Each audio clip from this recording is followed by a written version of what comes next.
bem-vindos ao Love the Problem, o podcast oficial da K21 e agora também Nowhere, onde trazemos novidades, dicas e tudo de mais relevante no universo corporativo, com carinho, toda semana para você.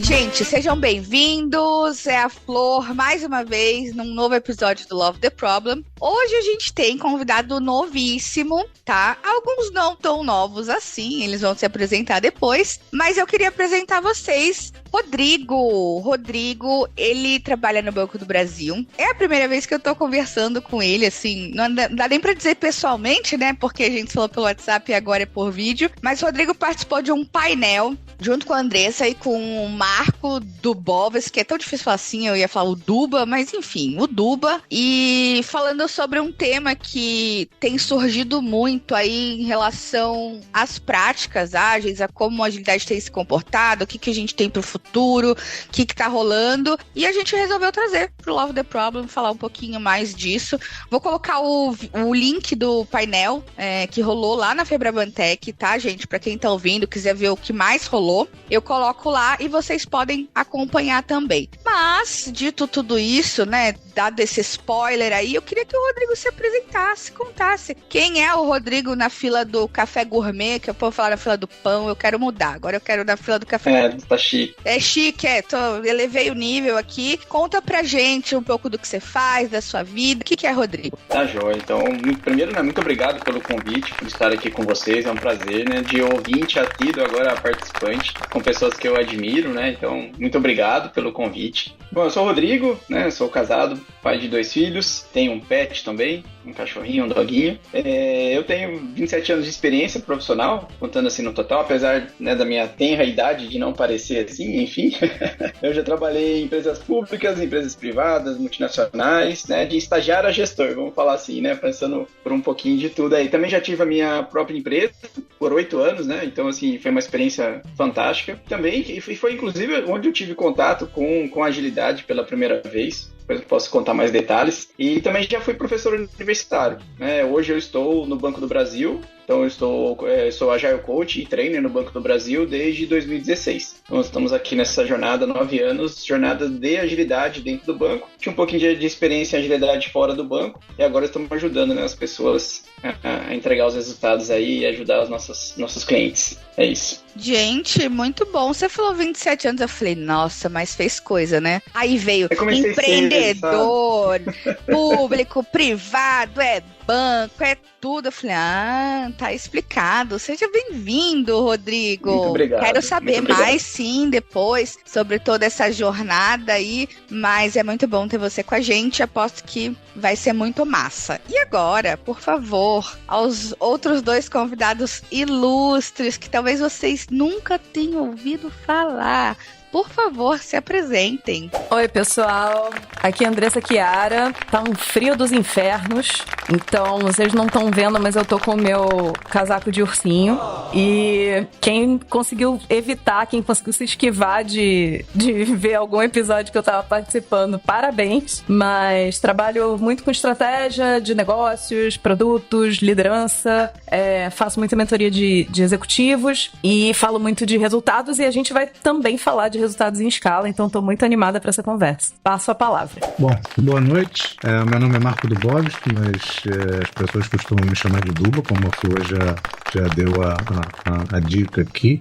Né? Mais uma vez aqui no Love the Problem, muito feliz com o convite, sempre fico muito feliz com o convite. Eu sou gerente de agilidade organizacional no Jeito, que é uma fintech que vem fazendo muita diferença para os brasileiros no mercado, né? Nós somos uma plataforma de crédito direcionada e voltada para pessoas que ganham até 3 salários mínimos. Entendemos que crédito é solução e não problema. Trabalho com agilidade há uns 10 anos, mais ou menos, e com um produto já há bastante tempo também. Venho atuando em alguns setores distintos, já trabalhei bastante tempo em telecom, já trabalhei com e-commerce, já trabalhei com varejo, e venho no mundo aí dos serviços financeiros aí já caminhando aí para o 8º ano.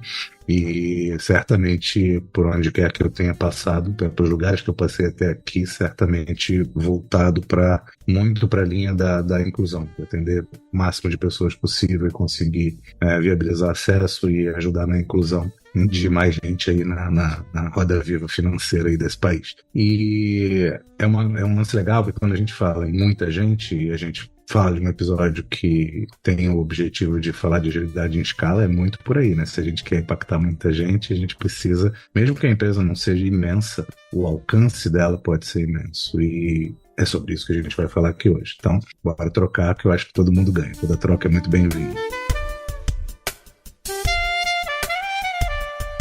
Sabe que quando eu vi sobre o painel que vocês fizeram na Febraban com esse título de agilidade em escala, como eu falei, eu estava dando uma estudada, fazendo algumas pesquisas sobre o tema, e eu achei um relatório, ele é o 17º relatório anual do estado da agilidade, alguma coisa assim na tradução literal, e tiveram alguns pontos que, com base também em outras pesquisas, cheguei a um denominador comum que era o grande desafio de escalar a agilidade nas instituições, nas corporações. Então, isso apareceu aí com essa pesquisa especificamente, ela foi feita de 2023. Ela foi feita com 788 participantes de médias e grandes empresas, né? Depois eu posso ver como compartilhar esse relatório com vocês, mas resumindo, o que traz essa pesquisa fala exatamente sobre os desafios na adoção, né, do ágil como um todo, quais as barreiras que existem em empresas médias e grandes, né? Eles falam que quando é um pouco menor existe uma facilidade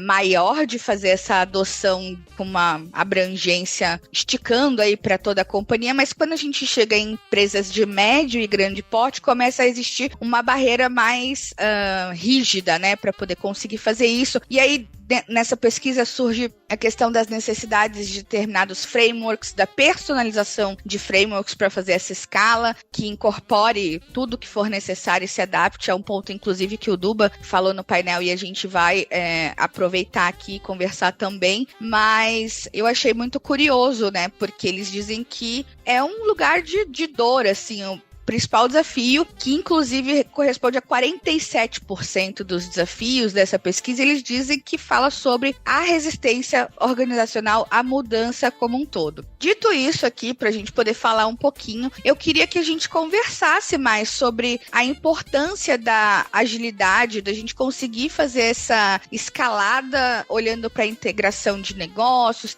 de onde tem surgido essa necessidade, o que vocês têm visto por aí. Queria começar para a gente sentir, tatear aí um pouco o terreno. Eu acho que, assim, talvez na maioria das empresas, até pela forma como surgiu, assim, a questão da agilidade, né? Acho que ela começou muito na área de TI, assim, e eu acho que o amadurecimento do que foi acontecendo com a agilidade aconteceu, acho que é do expandir, não é sair, mas é expandir da área de tecnologia. Então isso foi forçando que as coisas fossem acontecendo de uma maneira, falar, tá, beleza, acho que antes, porque ele traz algum resultado, se for efetivamente bem feito, por que eu não posso efetivamente usar isso ou integrar outras áreas da empresa nesse movimento? Então acho que um pouco dessa necessidade, né, por que a agilidade em escala? De onde pode ter surgido isso? Então essa necessidade de expandir, de sair um pouco da área de TI, eu acho que isso foi um dos motivadores, né? E aí com isso veio as dores, né? Eu posso chamar de dores do crescimento, talvez, né? A gente pode explorar um pouquinho mais, mas não sei se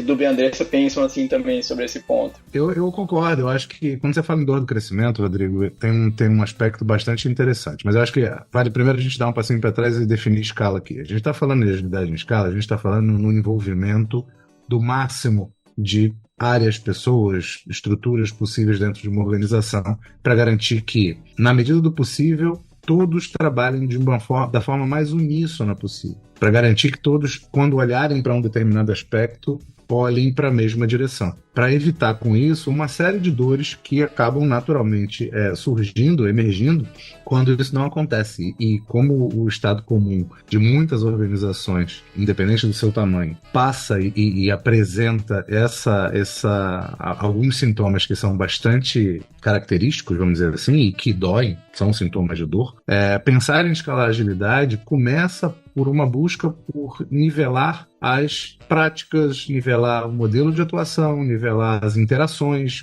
né, facilitar e qualificar a forma como as coisas acontecem dentro de uma organização. Porque existe uma analogia que é muito feliz na minha visão, que é toda organização, a gente pode fazer uma associação com um organismo. Assim como nós, com o nosso corpo, a gente é composto de vários sistemas diferentes, toda organização também é composta de vários sistemas diferentes. E quando a gente fala do nosso corpo, a gente tem sistema respiratório, sistema nervoso, sistema circulatório, sistema digestivo, enfim.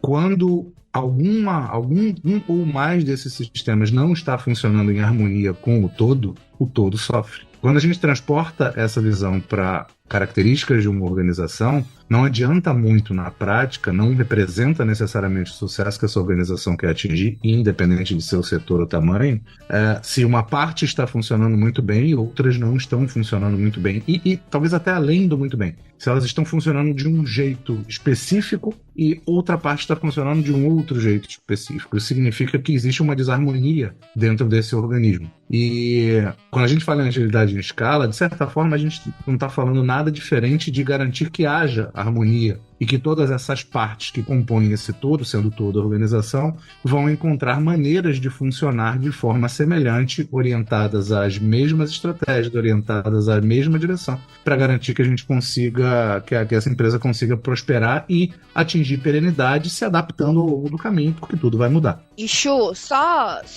antes de você trazer, tem um ponto que, além de tudo, é conseguir se adaptar, Duba, é o tempo que leva para conseguir se adaptar, né? O nível de prontidão que essas companhias têm. Inclusive, o tempo de entrega tá ali no top 2 das prioridades que as organizações têm quando elas começam a olhar para isso. Então, acho que é também prontidão e adaptabilidade, isso é muito massa. Chu, desculpa, pode falar, que na hora que ele falou me acendeu uma luzinha. Eu acho que tem uns passinhos pra gente dar pra trás aqui, pra gente falar de alguns porquês, né? Porque quem tá aqui discutindo são pessoas todas que já trabalharam dentro de agilidade em escala, já têm essa experiência, e talvez as pessoas que estão escutando não tenham tido essa experiência, então algumas coisas que são meio que óbvias pra gente, talvez não sejam óbvias pros ouvintes. Então eu só queria fazer um apanhado aqui, né? Primeiro ponto. Se você que está ouvindo já teve a sensação de que quando chega da sua mão você vai e resolve, mas que existe um engarrafamento organizacional da demanda, que quando sai da sua mão entra num buraco negro e as coisas não saem do outro lado, então esse é o ponto onde a gente começa a discutir agilidade organizacional. Porque quando a gente olha para um timinho com seu backloginho e com as suas necessidadezinhas naquele ambiente meio que encapsulado de, 5 pessoas, vai ser mais fácil trabalhar com as premissas da agilidade, porque o nível de complexidade, de comunicação, de processos, de interações, ele é mais baixo. E isso não é a culpa das pessoas, dos indivíduos. Porque eu tenho certeza que tem alguma área que você acha que é super lenta e super burocrática, mas se você entrar lá e você for olhar o dia a dia das pessoas, eles acham a mesma coisa de você. Certo? Porque a gente não tem visibilidade dos desafios que cada área tem. E nem sempre dá pra gente criar times multidisciplinares com absolutamente todas as áreas de conhecimento da empresa. Então, é um sonho de princesa fazer isso, mas, cara, dependendo do tamanho da empresa, isso não é viável. E aí eu tô falando tanto das empresas muito pequenas quanto das muito grandes, porque nas pequenas eu tenho uma pessoa que é o RH inteiro. Se essa pessoa fizer parte de todos os times multidisciplinares de todas as coisas, essa pessoa vai morrer.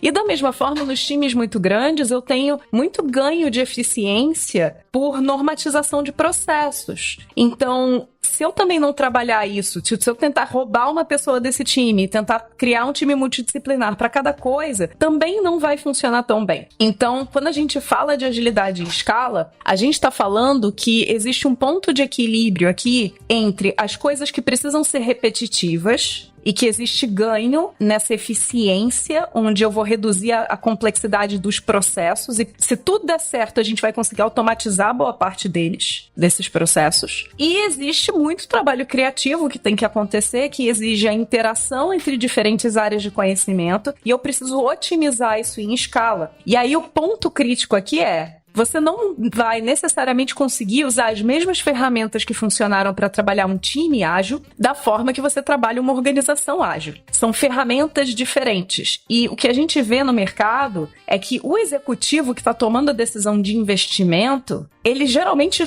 chora lágrimas de sangue, porque ele pensa assim, cara, eu tinha uma empresa com 200 pessoas e ela produzia X. Agora eu tenho uma empresa com 1.000 pessoas e ela produz X e meio. Tem algo de muito errado, sabe? A pessoa, o executivo, a executiva que está investindo dinheiro e está vendo essa perda, né, de produtividade, é uma pessoa que está entrando em desespero. Então, quando a gente fala de agilidade em escala, a gente quer resolver alguns problemas. O primeiro problema é, cara, eu aumento o número de pessoas, aumento o tamanho do investimento, mas eu não posso ter perda nesse processo, porque eu estou investindo mais. Então, como é que eu mudo a forma de gestão, de governança, de trabalho, para que esses modelos sustentem um número maior de pessoas que estão trocando, um número maior de clientes para os quais eu estou dando suporte, isso pode ser exponencial. Como é que eu resolvo esse problema? Segunda coisa, como é que eu normatizo os processos onde eles precisam ser normatizados e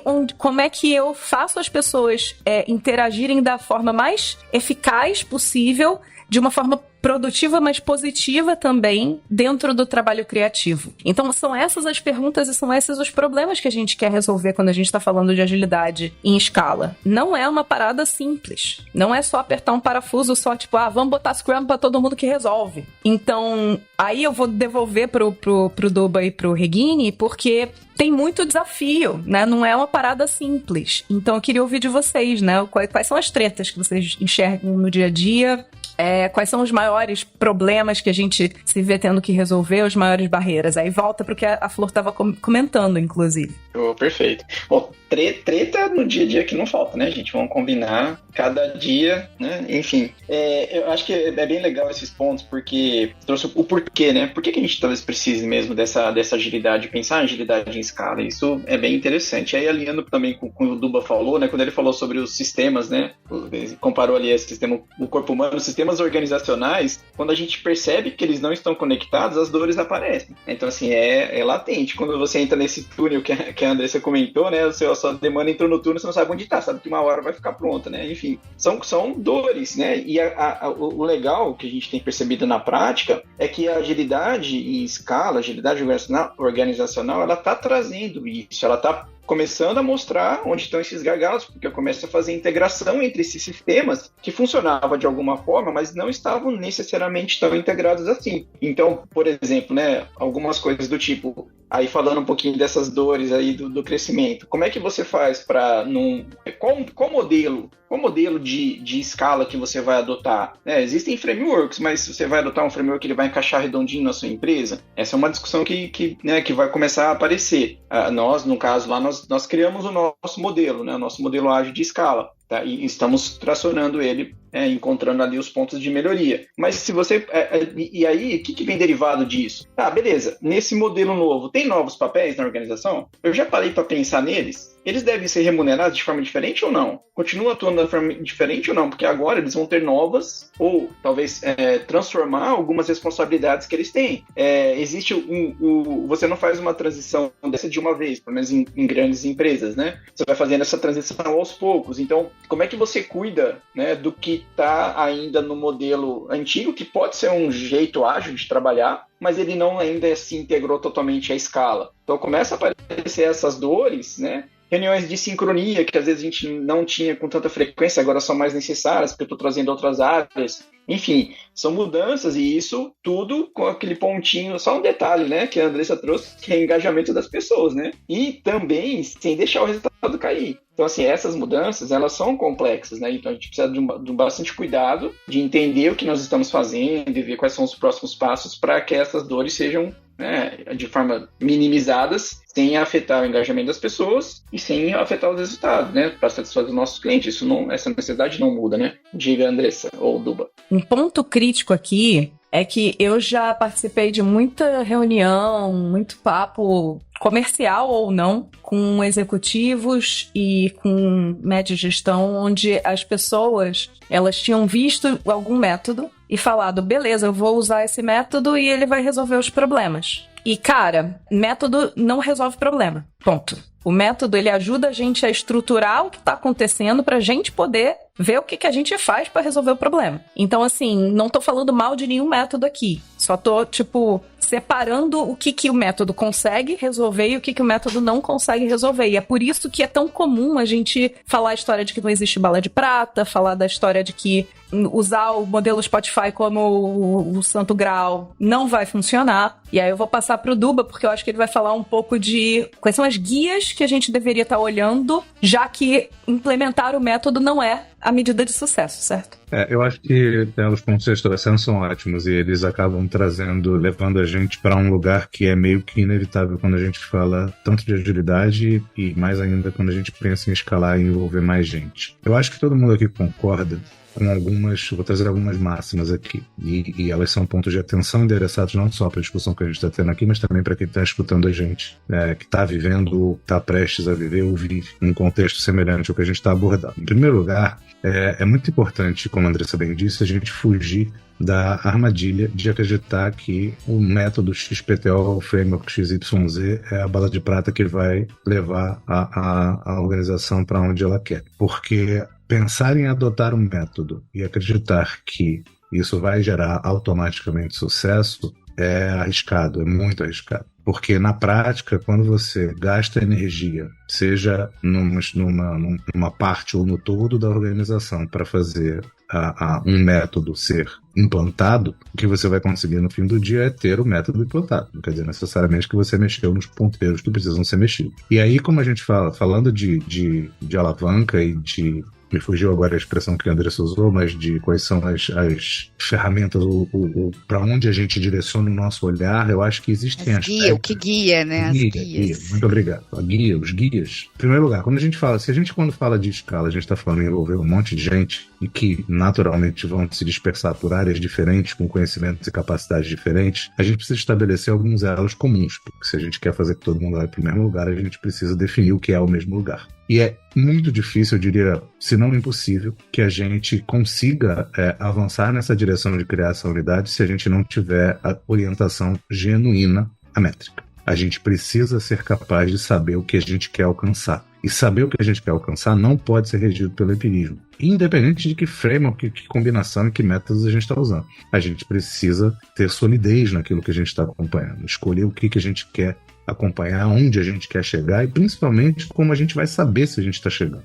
E eu acho que é inevitável avançar nessa direção sem a gente falar de métrica. Porque se você não sabe como você está, se você não sabe o seu ponto de partida com clareza, como é que você vai saber o esforço que você precisa fazer para chegar onde você quer? Então esse é um ponto importante. Um outro ponto importante é trazer para a realidade prática e não teórica uma máxima que também, como é meio mainstream, né, virou meio que buzzword, ou buzz expression, se é que existe esse termo, é a gente falar em centralidade no cliente. Por quê? Porque, vamos lá, o que é comum a cada indivíduo que trabalha em qualquer área, de qualquer organização? O que é comum é o cliente, no fim das contas. Existem vários fatores que diferenciam as pessoas. Área, conhecimento, capacidade, senioridade, estrutura, enfim, BU. A gente pode estabelecer várias diferenças aí, mas inevitavelmente todas elas servem a cliente, a entidade cliente, que pode se manifestar de várias formas, mas essa entidade cliente, ela é um elemento comum a todas as pessoas da empresa. Todas as pessoas da organização, de alguma maneira, fazem o que fazem,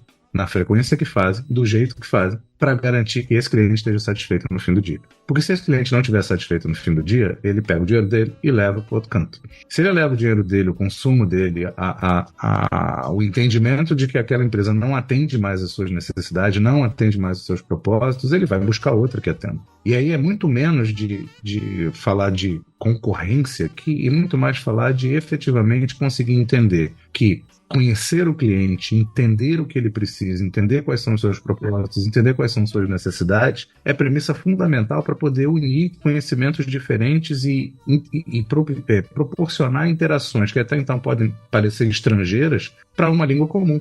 Porque quando uma empresa consegue ter clareza do valor que ela entrega para a ponta, e parte dessa clareza é estabelecida pelas métricas que ela acompanha, pelos comportamentos que o acompanhamento dessas métricas gera, não vou dizer que fica mais fácil, mas eu garanto que fica menos difícil. Porque, na prática, a probabilidade de você desviar do teu caminho diminui. E mesmo que você não encontre o caminho certo de primeira, você muito provavelmente vai continuar olhando na direção certa, ainda que a médio e longo prazo. As necessidades que a gente vê, independente de horizonte de tempo, se elas são...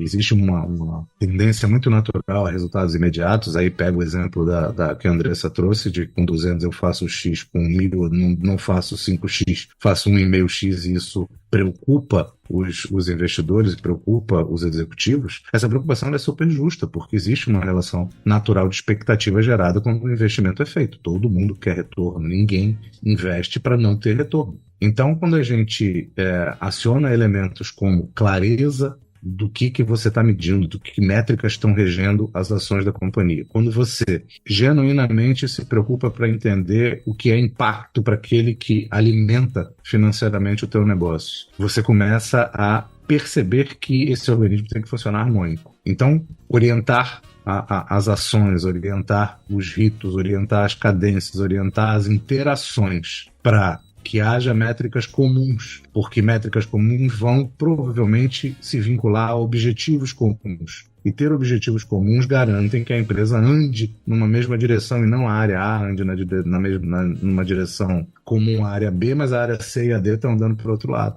Então, meio que trazendo o ponto da Andressa, eu acho que inevitavelmente a gente precisa medir bem, a gente precisa entender o que é valor para quem a gente serve, e a gente precisa garantir que todas as interações internas funcionem de maneira que sabendo as métricas e sabendo o que a gente quer atingir, a gente consiga chegar do outro lado. Aí eu deixo uma bola quicando aqui para o Rodrigo, porque assim, quando a gente fala de banco, né, e o Rodrigo trabalha num banco, isso certamente vai se manifestar, né, de formas muito diferentes. Eu queria ouvir dele, queria que ele trouxesse para a gente aqui algum exemplo de alguma situação onde agir dessa maneira ajudou, ou não agir dessa maneira gerou algum problema, alguma dor adicional. Perfeito. Bom, fantástico, assim, as colocações que você trouxe, e aí trazendo, né, na prática, uma coisa que tem funcionado bem, e era muito interessante, você falou sobre métricas, né? O banco tem métricas?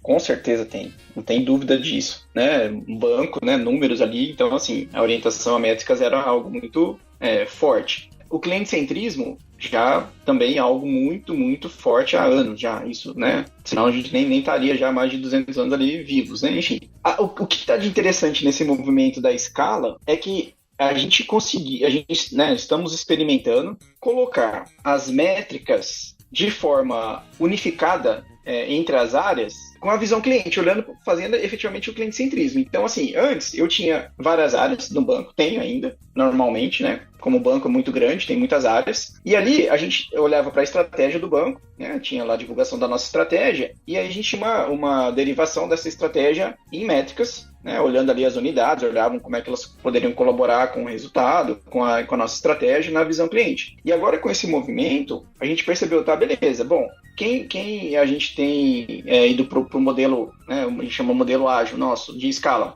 as métricas são unificadas. Então, assim, eu tenho uma métrica, não importa se eu sou de TI, de negócio, da RH, isso não importa. A métrica é como é que eu vou atingir esse resultado olhando para o cliente. Então, está todo mundo trabalhando sobre uma métrica única. E isso tem gerado efeitos, no nosso caso, né, no nosso contexto, bastante positivo. Então, a gente parou de ter não vou dizer uma concorrência interna, né, mas o foco está diferente, todo mundo olhando para o mesmo lugar. Beleza, como é que a gente derivou a estratégia, como é que a gente quer chegar lá? E aí todas as áreas que já estão atuando nesse modelo já estão olhando para essa métrica unificada, e isso tem dado certo, sim. Bastante interessante essa perspectiva que a gente está experimentando.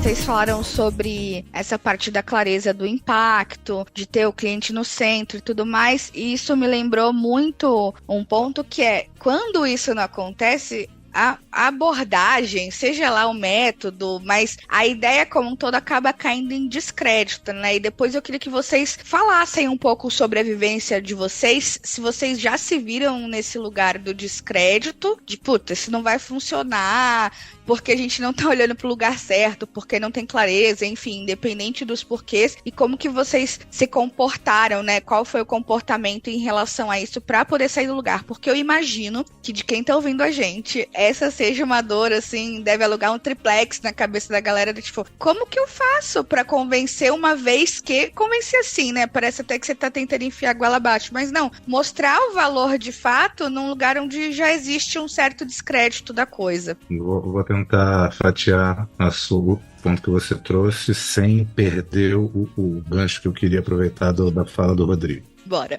Eu acho que tem algumas coisas que vale a gente estabelecer como chão aqui e caminhar em cima dele com mais solidez. Em primeiro lugar, quando a gente fala em agilidade em escala, a gente não está falando que todo mundo tem que fazer um monte de coisa a mais. Não é escalar o trabalho, é escalar o resultado. Então, é buscar resultados que sejam de fato significativos para a organização que a gente está atuando. Então, é esse ponto que o Rodrigo falou, acho que vale dar essa amarrada também, acho que funciona bem. Sobre o que você perguntou, eu acho que a gente tem, primeiro, nada até onde eu sei, na minha experiência até aqui, nasce em descrédito. Ninguém starta uma iniciativa ou ninguém começa a buscar uma adoção visando não funcionar. Então, normalmente esse lugar de descrédito ele acaba sendo filho de algumas experiências mal sucedidas. E aí, pensando em chão, né, em solidez de chão, como eu estava falando, acho que a gente pode fazer um alinhamento muito rápido aqui sobre o que a gente está conceituando como agilidade nessa história. Antes de falar da escala, vamos falar da agilidade. A agilidade, ela se fundamenta em 3 pilares muito essenciais, vamos dizer assim. E acima desses pilares, ele sustenta uma série de outras coisas, uma infinidade de possibilidades. Mas os pilares essenciais passam por entender que a agilidade é buscar constantemente aquilo que é mais importante, que tem mais valor para quem você atende. Segundo, encurtar sempre que possível e buscar constantemente reduzir os ciclos de entrega de valor. Porque quando você reduz os ciclos de entrega de valor, você aumenta a sua velocidade de aprendizado. E um aspecto importante, principalmente para você, executivo, ou você que tem algum tipo de desencaixe relacionado a dinheiro para a tua organização, errar rápido e aprender rápido faz com que, ainda que você erre, esse erro não doa tanto. Errar rápido é mais barato. Esse também é um ponto importante. Terceiro e último pilar é aprender continuamente, melhorar continuamente. Quando você conjuga essas 3 coisas, ou seja, você está sempre preocupado com o valor, com o que é mais importante. Você está sempre preocupado em aprender o mais rápido possível. E você está sempre preocupado em aplicar esse aprendizado para melhorar o mais rápido possível também. As correções de rota doem menos porque a gente vai corrigir rota, inevitavelmente. Nenhum caminho de nenhuma empresa é uma linha reta. Inclusive, a gente sabe que a história vem mostrando que empresas que caminham numa linha reta e não se adaptam tendem a morrer. Tá aí uma série de exemplos de empresas que eram extremamente referência, pareciam imutáveis e vulneráveis, e hoje a Nokia não representa o que representava há algum tempo atrás quando a gente fala de telefonia. Kodak não representa o que representava um tempo atrás em termos de fotografia. Então, empresas que acham que são suficientes, elas correm mais risco. Então, estabelecido esse chão, quando a gente fala de independente do que se coloca acima desse chão, quando a gente fala de credibilidade ou de estar num ambiente ou numa experiência onde há descrédito em algum grau, eu posso garantir para você que a grande parte disso se deve a essas 3 premissas talvez não terem sido atendidas nas experiências anteriores. E é ruim porque isso coloca em descrédito todo o valor de fazer isso corretamente, que vai fazer isso corretamente traz. Mal comparando, é como se você tem uma televisão, assina um serviço de streaming qualquer, o serviço de streaming qualquer dá pau, você bota a culpa na televisão. Porra, não é isso. Então, se a gente já viveu uma situação de descrédito, eu já vivi e não vivi sozinho. A Andressa Chiara, que está presente aqui, viveu comigo algumas dessas experiências, inclusive. Então, eu já tive a oportunidade e eu diria o desprazer de ser questionado para mim. Mas nunca vi sprint de 15 dias, né? A Andressa deve lembrar bem disso. E na prática, e é verdade. Peraí, gente, contexto. porque a pessoa estava acostumada só com sprint de 30 dias. Então ele não achava que podia existir sprint de 15, ok? Isso acontece, é um bom exemplo de várias coisas que a gente já falou um pouco aqui. Primeiro, da adoção, vamos dizer, quase xiita a um framework do jeito que foi apresentado. Não, se é 30 dias, se não for 30 dias, não é possível. Segundo, uma dificuldade de adaptação que a gente viveu nesse exemplo que eu trouxe, porque a proposta aqui era exatamente fatiar o tempo e entregar valor mais rápido, em vez de 30 em 15. E a dificuldade de adaptação dessa pessoa, por estar presa a convicções imutáveis, dificultou até o entendimento de que isso era viável. Pode ter sprint de um dia, gente. Tudo depende do que faz sentido, que também faz um bom link com quando a gente fala de framework. O melhor framework é aquele que faz sentido para a tua realidade. A melhor forma de você operar, de você trabalhar, ela pode perfeitamente ser uma composição de vários frameworks diferentes ou a criação absoluta de algum que faça sentido para a realidade onde você está. Porque senão você traz os benefícios, e é isso que encanta e seduz quando você escolhe um framework XPTO para adotar, e aí vou botar em todo mundo, beleza. Mas você traz os vícios também, e você também traz os pontos que não funcionam e que não necessariamente vão se aplicar para a realidade em que você vive. Então, na prática, Flor, esse cenário de descrédito, ele, uma vez aparecendo, o que a gente precisa fazer, no meu entendimento, é, antes de qualquer coisa, voltar para o básico. Será que a gente está respeitando os 3 pilares essenciais? Será que as práticas que estão em cima deles, se eles não estão sólidos, o que você botar em cima tende a ruir. E ao ruir, você vai correr o risco de culpar o stream, a televisão, ao invés do stream, entendeu? Eu acho que eu queria fazer uma pergunta para o Reguini. Qual é a situação? Quando a gente fala de agilidade em escala, tem algumas coisas que a gente... Já que a gente não pode considerar que implementar um método é sucesso, o que a gente deveria estar considerando como sucesso, né? E aí tem algumas coisas que eu acho que são comuns da gente considerar sucesso. Eu queria saber se você tem alguma experiência para compartilhar onde você conseguiu observar isso ou não, quais foram os problemas caso teve ou não, enfim, ou tipo histórias de sucesso, que é uma coisa que a gente consegue observar muito fácil, que o Duba acabou falando, é a redução do tempo que leva para entregar valor, por exemplo, para o cliente ou para gerar resultado. A gente consegue ver um aumento da produtividade dos times, mesmo com as interdependências. A gente consegue ver uma melhora nos resultados financeiros, nos resultados de negócio da empresa. E aí eu queria saber se você teve, tipo, quer trocar alguma experiência sobre isso, se você tem algum caos que você quer contar. Vou puxar só um pontinho antes ali do final da fala do Duba sobre o descrédito, né? Então, assim, o descrédito, vamos ser bem honestos, né? Ele continua em algum grau podendo existir. Então, assim, justamente baseado nessas experiências provavelmente negativas das pessoas, né? Já aconteceu comigo do tipo assim, olha, Reguini, cheguei, olha só, já estou usando o framework X, e agora? Daí eu falo, não, mas peraí, agora eu que te pergunto, né? O que eu queria dizer? Tipo, aqueles 3 pilares, né? Os 3 pontos que o Duba trouxe, tá? Você conseguiu? Tá isso que você tá olhando? Então, assim, acho que aí, quando a gente transporta isso para um momento de escala, né? Então, existem alguns cuidados que a gente precisa ter, porque senão, né? A primeira, e não é porque é top-down que vai dar certo, gente, né? Tem um apoio, o apoio é super importante, mas ali no dia a dia as pessoas precisam entender o porquê. E o porquê tá bem nesse ponto que o Duba trouxe, né? Vou olhar para, beleza, vou escalar, mas não posso perder esses 3 pilares da agilidade, né? Bom, aí trazendo então, Andressa, assim, o que a gente já viu na prática, né? Coisas interessantes do tipo assim, antes a gente tinha um fluxo de valor dividido em áreas, né? E agora, nesse modelo escalado, partes dessas áreas que estavam antes separados estão num time multidisciplinar. Então, quando a gente fala assim, olha, apareceu um problema aqui. Antes era assim, não, beleza, deixa lá ou manda para a área X. Agora a área X está ali dentro. Então, a gente percebe que esse ganho, né, esse aumento de produtividade, essa quebra de silos que a gente teve, né, unificando essas áreas, tornando os times multidisciplinares, já começa, sim, a dar esses resultados de, como você disse, né, de aumento da produtividade. Então a gente tem acompanhado métricas nesse sentido, né? Então a gente tem visto alguns ganhos nesse sentido. E também a gente começou, ainda está muito incipiente, porque o movimento pra gente está no começo. Apesar de já estar 1 ano e pouquinho nessa, né, mais de 1 ano e meio nesse movimento, ainda é começo, dado o tamanho da organização, é natural. A gente já começa a ter alguns resultados, né? No nosso último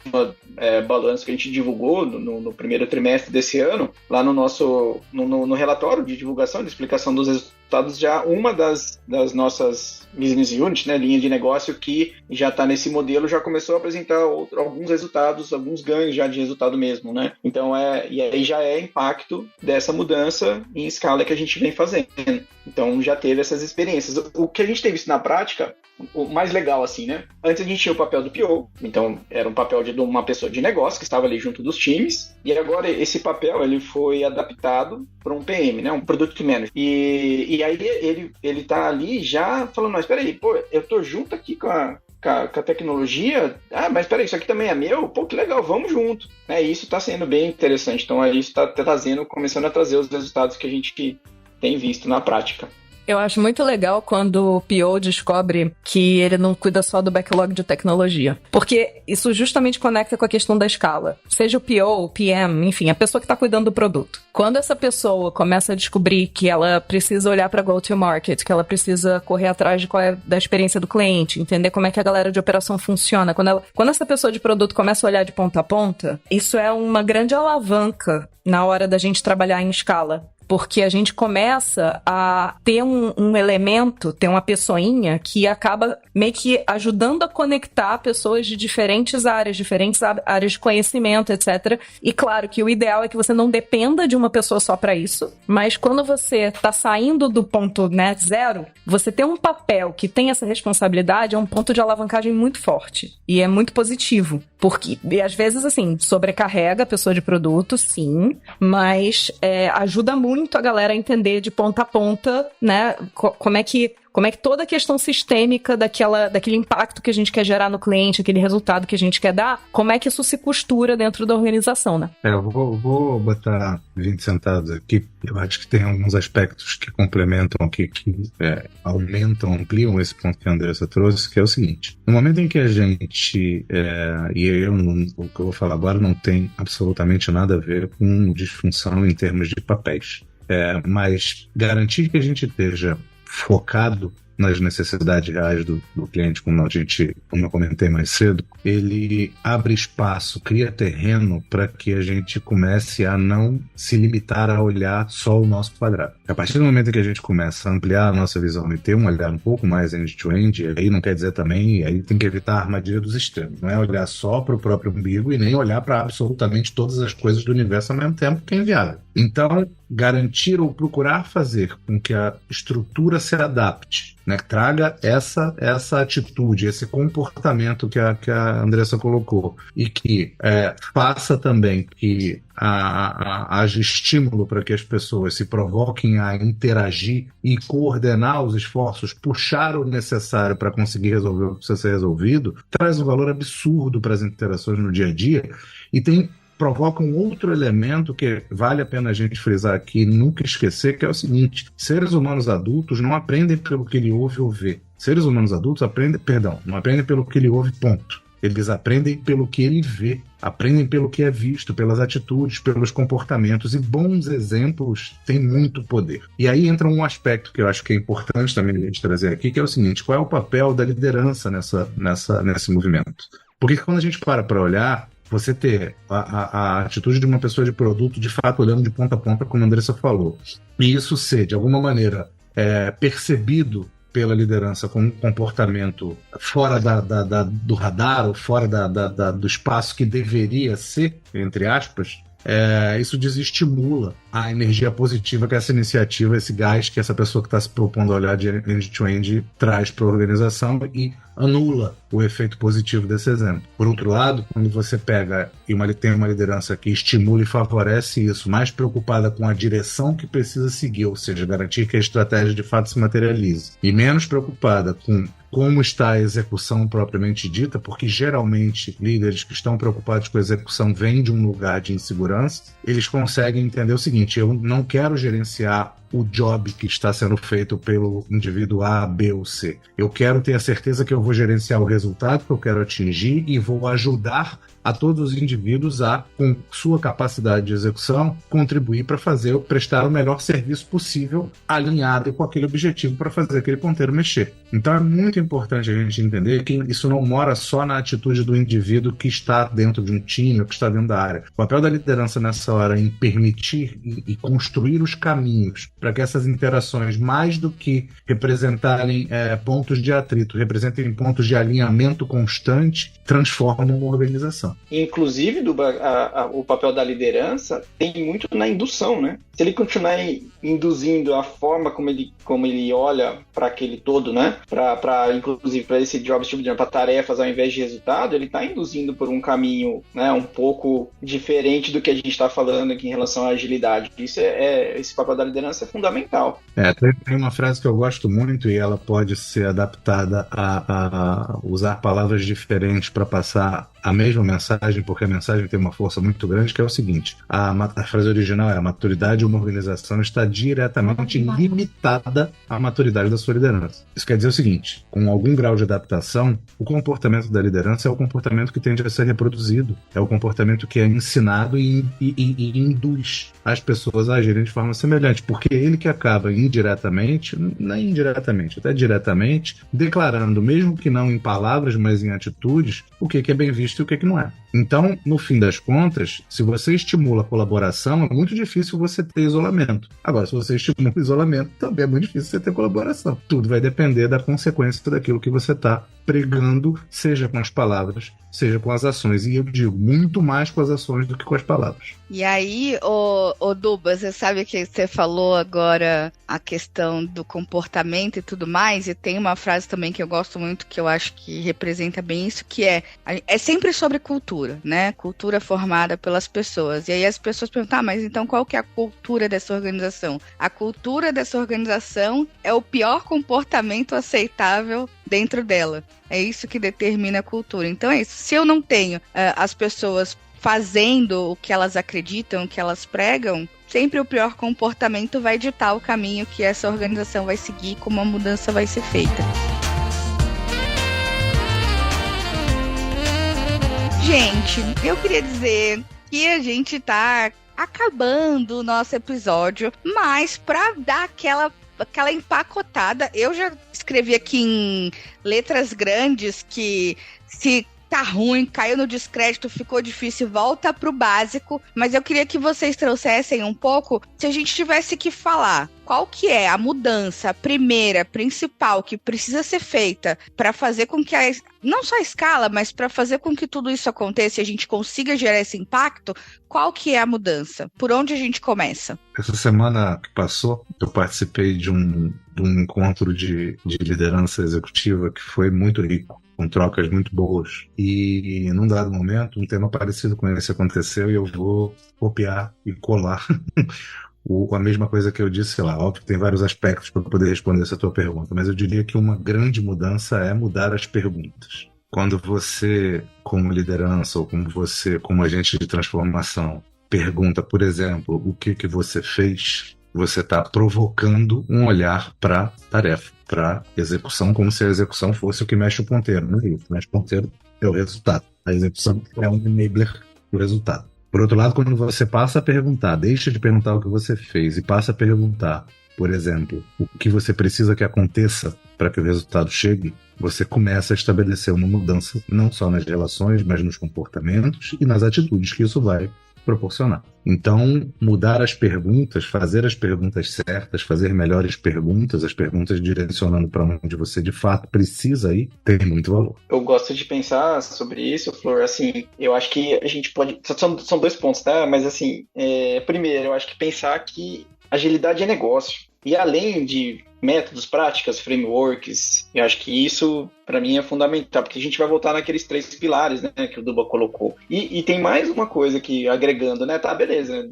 legal, agilidade é negócio, mas, e aí, acho que atitude, sabe, assim, coisas práticas, atitude prática, a gente tá falando de cultura, um pouquinho de hábitos, né, para mim, o que gera a cultura, né, é um conjunto de hábitos daquela organização, daquelas pessoas. Então, ao mudar as atitudes, isso indiretamente vai mudando a cultura. Então, eu acho que essas 2 coisas, pensar um pouquinho mais amplo no conceito de agilidade de negócio em conjunto com isso, pensar não é suficiente, né? Atitudes práticas nesse sentido. E aí, acho que isso já ajuda bem. Quando a gente estava falando quando a gente estava no painel, né, discutindo na Febramatec, uma das coisas que a gente conversou bastante foi das resistências, que a gente encontra muita resistência, isso é uma das barreiras mais difíceis de lidar e tal. E eu acho que o ponto crítico, assim, para deixar, né, qual é a grande mudança a ser feita, eu acho que conecta com o que o Regine acabou de falar, de qual é o resultado, qual é o impacto que você quer gerar, mas uma mudança que eu acho que é bem crucial e que quando eu tô mentorando, quando eu tô dando consultoria, é algo que eu fico repetindo, assim, em looping, porque é uma tendência que todo mundo tem, é natural. Eu falo muito, não vamos tentar resolver um problema que não existe. Do tipo, a gente tá assim, não, porque aí vai ser legal, porque senão não sei o que lá, a gente usa tal coisa, faz tal coisa, não sei o que lá, e aí eu paro e falo, gente, peraí, qual é o problema que a gente tá tentando resolver aqui? E aí a gente descobre que, tipo, tem um monte de coisa que a gente tá fazendo que não resolve problema nenhum, ponto número 1. E ponto número 2, a gente tá causando incômodo, frustração, pra resolver um problema que nem tá lá. Às vezes é a gente morrendo de ansiedade, tipo, sofrendo por antecipação, porque a gente acha que vai ter um problema. Então, sabendo que agilidade é sobre negócio, como o Regine falou, gente, se a gente não tá perseguindo um impacto, um resultado tangível para resolver problemas de alto valor, a gente não está fazendo agilidade, ainda mais em escala, né? Então, se a gente começar a não tentar resolver, né? Tipo, se a gente evita a disfunção de tentar resolver problema que não está lá, boa parte da resistência que as pessoas têm ao nosso trabalho cai, porque a gente começa a focar em resolver os problemas que de fato estão lá. E as pessoas começam porque eu resolvi o problema delas, porque eu estou me propondo a resolver o problema delas, elas começam a virar minhas aliadas nesse processo. E não tem como a gente fazer agilidade em escala se a gente não conseguir aliados na empresa inteira, né? Então, esse é o ponto que eu acho que é bem valioso quando a gente fala de agilidade em escala, porque no final das contas é sobre pessoas. 100% dos seus clientes são pessoas, que é o que o Simon Sinek fala. 100% dos seus clientes são pessoas, 100% das pessoas que trabalham com você são pessoas. Se não for sobre pessoas, a gente não consegue dar um passo pra frente. No final das contas é sempre sobre pessoas. Então, se a gente conseguir trabalhar esses pontos, eu acho que a gente vai longe. Muito bom, gente. Então, se vocês que estão ouvindo perderam, eu vou repetir. Mudem as perguntas, elevem o conceito de vocês da agilidade. Agilidade é negócio e resolva problemas que de fato existem. Olha, pode parecer óbvio, mas a gente vê cada coisa, né? Então, gente, muito obrigada. Muito obrigada pela participação de vocês. Vou deixar aberto aqui para os recadinhos do coração. Regine, você que está novo aqui, não conhece o recadinho do coração. O recadinho do coração é a mensagem que você quer deixar para quem está ouvindo a gente, se colocar à disposição, enfim, seu recado do coração. E aí a gente encerra, eu agradeço. Eu acredito que a gente precisa continuar falando sobre isso, porque tem sido uma dor latente, tem acontecido muito isso. Eu li, gente, de verdade, em todas as pesquisas, relatórios, etc e tal, o ponto da escala foi uma dor e muito atrelada ao, talvez, o despreparo ou dificuldade que a liderança até tem de fazer com que essa mudança aconteça. Então, acho que tem mais episódio pelo futuro.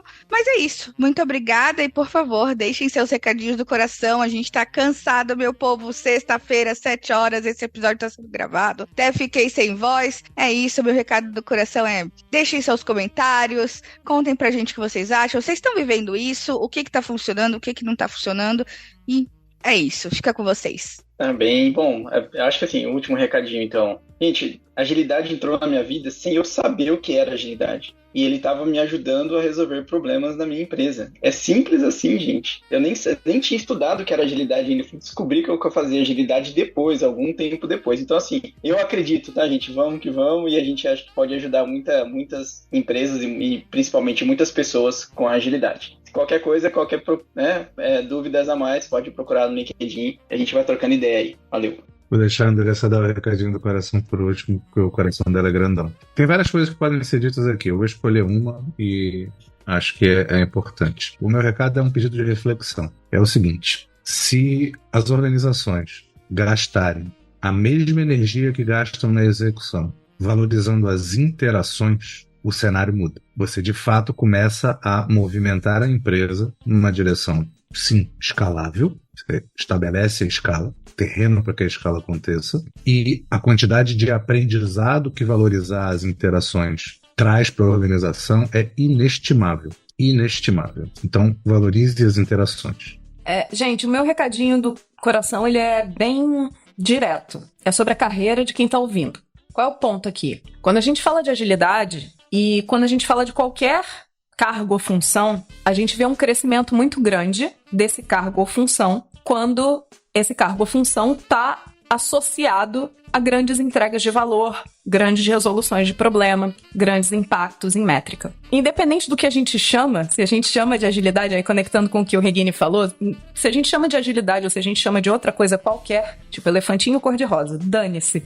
O ponto é menos sobre os nomes e mais sobre o que a gente quer construir, né? Que impacto que a gente quer gerar. Eu vejo o mercado, às vezes, muito focado em discutir, tipo, o método A versus o método B, porque é diferente, porque é igual, porque não sei o quê. E eu, assim, tipo, nada contra os métodos, mas eles só são úteis na medida em que eles resolvem algum problema. Eu gosto muito de uma frase, eu vou deixar uma frase que pra mim é muito legal, que é de um filme chamado Hello, Dolly, que é um musical da década de 70, super, tipo, ninguém conhece, só eu. Mas no filme tem uma frase que eles falam que é assim: o dinheiro é como esterco, ele não adianta de nada se ele não estiver espalhado, encorajando pequenas coisas a crescerem. E no final das contas é sobre isso. Isso também funciona para a nossa energia, para a nossa intencionalidade. O que a gente está incentivando a crescer? Qual é o impacto que a gente está gerando? É essa a reflexão que eu deixo com vocês.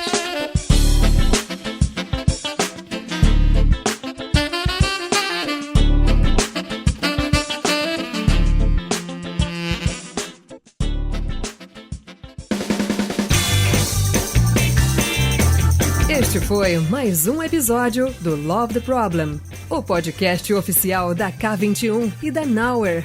Se você curtiu, compartilhe. Inscreva-se no seu agregador de podcast favoritos e espalhe conhecimento por aí. Procure por Love the Problem nas redes sociais e deixe seu comentário ou sugestões. Até o próximo!